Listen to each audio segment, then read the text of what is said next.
Who is this that obscures my plans with words without knowledge? Brace yourself like a man. I will question you, and you shall answer me. A long, long time ago, in the land of O, there lived a man named Job. He was blameless and upright, fearing God and shunning evil. Job was blessed with great wealth and a large family. He had 7 sons and 3 daughters.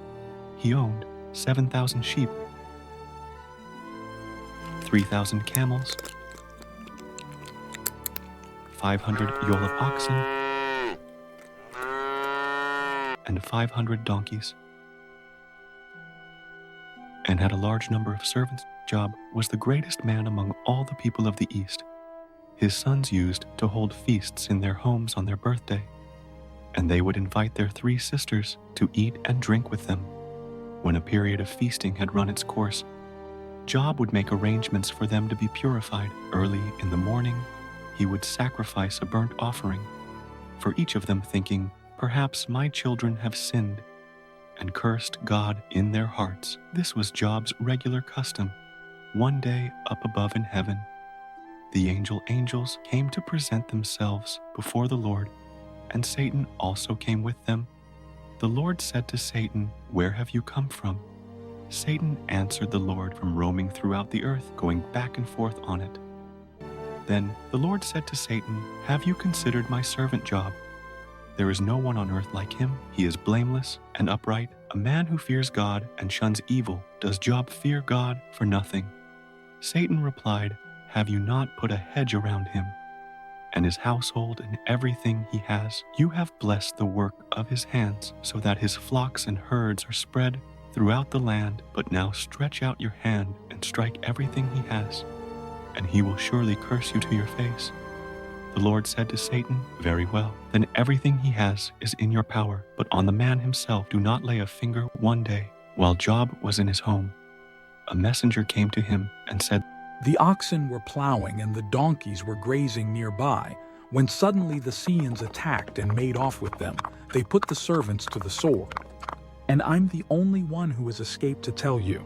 While he was still speaking, another messenger came and said, The fire of God fell from the heavens and burned up the sheep and the servants, and I am the only one who has escaped to tell you. While he was still speaking, another messenger came and said, The Calans formed 3 raiding parties and swept down on your camels and made off with them. They put the servants to the sword, and I am the only one who has escaped to tell you. Your sons and daughters were feasting and drinking wine at the oldest brother's house when suddenly a mighty wind swept in from the desert and struck the 4 corners of the house. It collapsed on them, and they are dead. And I am the only one who has escaped to tell you. At this, Job got up and tore his robe and shaved his head. Then he fell to the ground in worship and said, "Naked I came from my mother's womb, and naked I will depart. The Lord gave, and the Lord has taken away. May the name of the Lord be praised in all this." Job did not sin by charging God with wrongdoing. On another day, the angels came to present themselves before the Lord, and Satan also came with them to present himself before him again. And the Lord said to Satan, "Where have you come from?" Satan answered the Lord, "From roaming throughout the earth, going back and forth on it." Then the Lord said to Satan, "Have you considered my servant Job? There is no one on earth like him. He is blameless and upright, a man who fears God and shuns evil, and he still maintains his integrity, though you incited me against him to ruin him without any reason. Skin for skin." Satan replied, "A man will give all he has for his own life. But now stretch out your hand and strike his flesh and bones, and he will surely curse you to your face." The Lord said to Satan, "Very well, then he is in your hands, but you must spare his life." So Satan went out from the presence of the Lord and afflicted Job with painful sores, from the sole of his feet to the crown of his head. Job took a piece of broken pottery and scraped himself with it as he sat among the ashes, his wife said to him, Are you still maintaining your integrity? Curse God and die. He replied, You are talking like a foolish woman. Shall we accept good from God and not trouble? And all this Job did not sin in what he said. When Job's 3 friends, Eliphaz the Tenite, Bildad the Shuhite, and Zophar the Enthite, heard about all the troubles that had come upon him, they set out from their homes and met together by agreement to go and sympathize with him and comfort him. When they saw him from a distance, they could hardly recognize him. They began to weep aloud, and they tore their robes and sprinkled dust on their heads. Then they sat on the ground with him for 7 days and 7 nights. No one said a word to him, because they saw how great his suffering was. After this, Job opened his mouth and cursed the day of his birth. He said, May the day of my birth perish, and the night that said, A boy is conceived that day. May it turn to darkness. May God above not care about it. May no light shine on it. Why is light given to those in misery, and life to the bitter of soul, to those who long for death, that does not come who search for it, more than for hidden treasure, who are filled with gladness and rejoice when they reach the grave? Why is life given to a man whose way is hidden, whom God has hedged in his friends? Distressed by his lament, began to speak. Eliphaz spoke first. Job the innocent, prosper your suffering suggests. Sin. Then Bildad said, If you're upright, then God will restore you. Zophar then said, You talk too much. Repent, and God will lift you. But Job maintained his innocence. I am blameless. Why must I suffer? My heart is pure. Their debate went on for several rounds, with Job defending his integrity and expressing his anguish. Despite his intense suffering and the accusations of his friends, Job continued to express his faith in God. He said, Though he slay me, yet will I hope in him. I will surely defend my ways to his face. Indeed, this will turn out for my deliverance, for no godless person would dare come before him. I know that my Redeemer lives, and that in the end he will stand on the earth. And after my skin has been destroyed, yet in my flesh I will see God. I myself will see him with my own eyes. I am not another. How my heart yearns within in me. Then a powerful storm formed, with the dark clouds swirling and lightning flashing. Job, standing in the midst of the storm, felt the raw power of nature as the voice of the Lord thundered from within the whirlwind. Finally, the Lord spoke to Job. Out of the storm he said, Who is this that obscures my plans with words? Without knowledge, brace yourself like a man. I will question you, and you shall answer me. Where were you when I laid the earth's foundation? Tell me if you understand. Who marked off its dimensions? Surely you know. Who stretched a measuring line across it? On what were its footings set, or who laid its cornerstone? While the morning stars sang together, and all the angels shouted for joy, can you bind the chains of the Pleiades? Can you loosen Orion's belt? Can you bring forth the constellations in their seasons? Or lead out the bear with its cubs? Do you know the laws of the heavens? Can you set up God's dominion over the earth? Can you hunt the prey for the lioness and satisfy the hunger of the lions when they crouch in their dens, or lie in wait in a thicket? Who provides food for the raven when its young cry out to God and wander about for lack of food? Do you know when the mountain goats give birth? Do you watch when the doe bears her form? Do you count the months till they bear? Do you know the time they give birth? They crouch down and bring forth their young. Their labor pains are ended. Their young thrive and grow strong. Wrong in the wilds. They leave and do not return. Will the wild ox consent to serve you? Will it stay by your manger? At night, can you hold it to the furrow? With a harness, will it till the valley is behind you? Will you rely on it for its great strength? Will you leave your heavy work to it? Can you trust it to haul in your grain and bring it to your threshing floor? Do you give the horse its strength, or clothe its neck with a flowing mane? Nay, do you make it leap like a locust striking?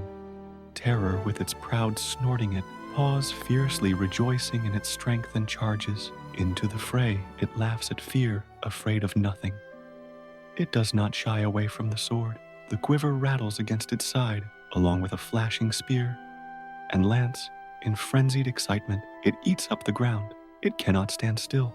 When the trumpet sounds, does the hawk take flight by your wisdom and spread its wings toward the south? Does the eagle soar at your command and build its nest on high? It dwells on a cliff and stays there at night. A rocky crag is its stronghold. From there it looks for food. Its eyes detect it from afar. Its young one feast on blood, and where the slain are there, it is look at Behemoth, which I made along with you, and which feeds on grass like an ox. What strength it has in its loins, what power in the muscles of its belly. Its tail sways like a cedar. The seamless of its thighs are close-knit. Its bones are tubes of bronze. Its limbs like rods of iron. It ranks first among the works of God, yet its maker can approach it with his sword. The hills bring it their produce, and all the wild animals play nearby. Under the lotus plants, it lies hidden among the reeds in the marsh. The lotuses conceal it in their shadow. The poppers by the stream surround it. A raging river does not alarm it. It is secure, though the Jordan should surge against its mountain mouth. Can you pull in Leviathan with a fish hook, or tie down its tongue with a rope? Can you put a cord through its nose, or pierce its jaw with a hook? Will it keep begging you for mercy? Will it speak to you with gentle words? Will it make an agreement with you for you to take it as your slave for life? Can you make a pet of it, like a bird, or put it on a leash? For the young women in your house, will traders barter for it? Will they divide it up among the merchants? Can you fill its hide with harpoons, or its head with fishing spears? If you lay a hand on it, you will remember the struggle and never do it again.